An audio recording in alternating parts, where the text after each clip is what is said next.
Bonjour à tous, ravi de vous retrouver pour l'instantané. C'est un peu l'Everest de la natation. Il y a quelques semaines, Alain Simac le jeune a réussi la traversée de la Manche à la nage. Un défi auquel ce Haut-Savoyard a bien failli renoncer alors qu'il touchait au but. Il nous raconte tout ça dans un instant.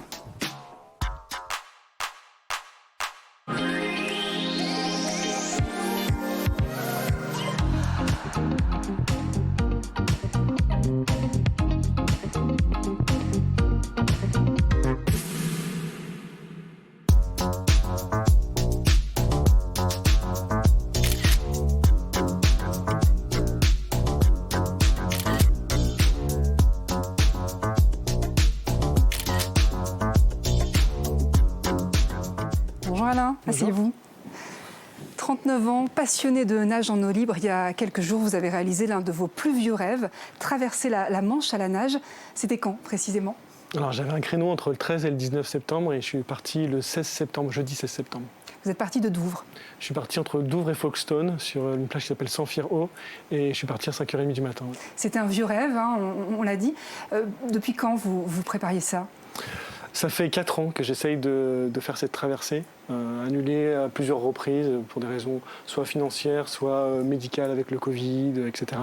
Donc ça faisait 4 ans que j'essayais de la faire. Et ça faillit encore être reporté cette année. Et ça devait être encore reporté cette année parce que je n'étais pas suffisamment entraîné pour la faire cette année. Alors avant d'aller plus loin, on va voir ce que représente cette traversée pour les nageurs, le Graal. Quelques chiffres donc et puis vous nous direz comment ça s'est passé pour vous. Il y a eu quelques imprévus.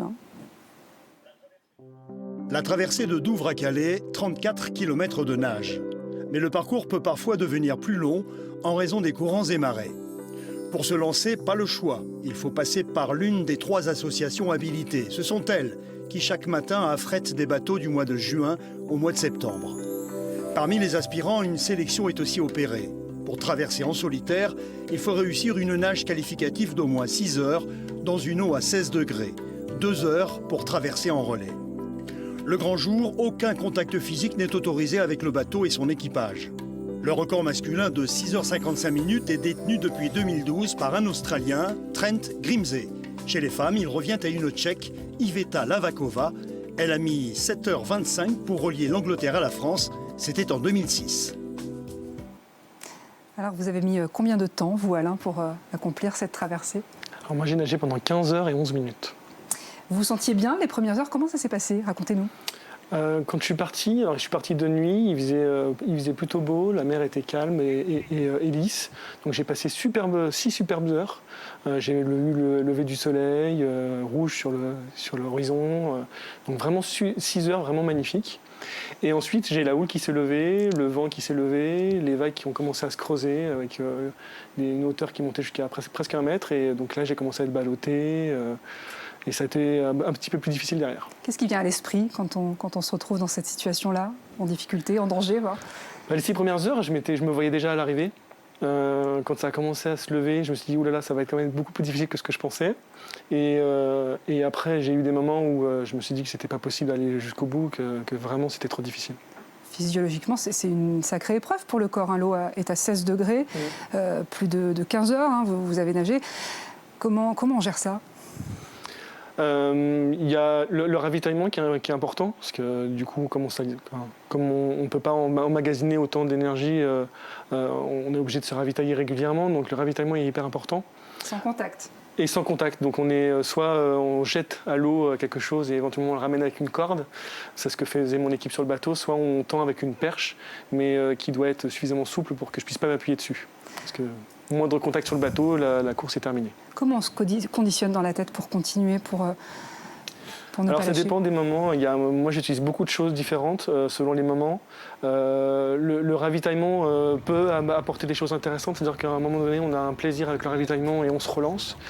J'utilise beaucoup d'images en fait. Avant de partir, je vois des images de mes enfants qui me font certains signes avec le pouce levé ou des choses comme ça. Donc je refixe ces images-là en me disant pour eux, je peux pas abandonner. J'ai des sons aussi. Ils m'avaient envoyé des messages vocaux, donc on rediffuse ces messages vocaux.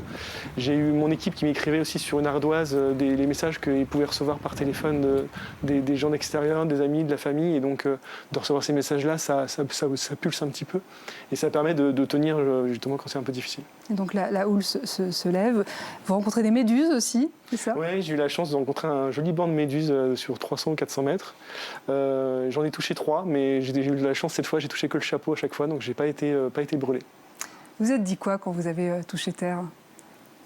Alors, c'était compliqué déjà parce que je pensais arriver en plein jour et j'ai vu le soleil se coucher alors que j'étais bloqué dans le cimetière des nageurs quelques kilomètres avant l'arrivée, moins de 2 kilomètres de l'arrivée. Le cimetière des nageurs, c'est ça? En fait, c'est une zone qui est 2 kilomètres avant l'arrivée, juste avant la France, où le relief océanique remonte et crée des courants qui remportent vers l'extérieur. Et donc à cet endroit-là, 90% des abandons se font généralement dans cette zone-là où on n'a plus de force, on n'a plus d'énergie, et où il faut trouver de l'énergie justement pour augmenter sa vitesse et passer ce courant-là. Vous l'avez trouvé? Moi, je suis resté pendant presque 3 heures à cet endroit-là. Votre prochain défi, hein, vous êtes un compétiteur, vous avez remporté les 24 heures de Lausanne, plusieurs fois 4e au championnat du monde. Vous vous êtes fixé quoi? Alors aujourd'hui, c'est plus la compétition en elle-même qui m'anime, justement, c'est plus ces traversées ou ces moments où je peux partager avec des gens des moments forts. J'ai deux choses encore que j'aimerais faire. J'ai un lot de 7 traversées qui s'appellent les 7 Ocean Swim, donc qui sont des traversées un peu partout dans le monde, où il y a très peu de nageurs aujourd'hui qui les ont faites toutes les 7. Donc j'aimerais bien pouvoir les faire. Et j'ai une nage un peu spécifique aussi que j'aimerais bien faire, c'est en Antarctique. Justement, nager vraiment dans l'eau à 0 degré, près des icebergs. C'est quoi votre moteur, rapidement? Depuis l'enfance, hein, vous C'est nagez? se dépasser, en fait. C'est essayer de toujours faire un peu mieux. Au départ, c'était ça. Voilà. Aujourd'hui, c'est vraiment plus les moments de partage, les moments... Vraiment, dans cette traversée, c'était ça, en fait, ce qui a été le plus intéressant, c'est que j'ai beaucoup de gens qui ont partagé le avant, le pendant et le après. Et ça, c'était juste génial. Et c'est ça que j'ai envie de revivre encore un petit peu dans quelques traversées. Ce sera le mot de la fin. Merci beaucoup, Alain Simac-Lejeune. Merci infiniment. Place maintenant à l'actualité dans les Alpes. C'est le journal. À très bientôt.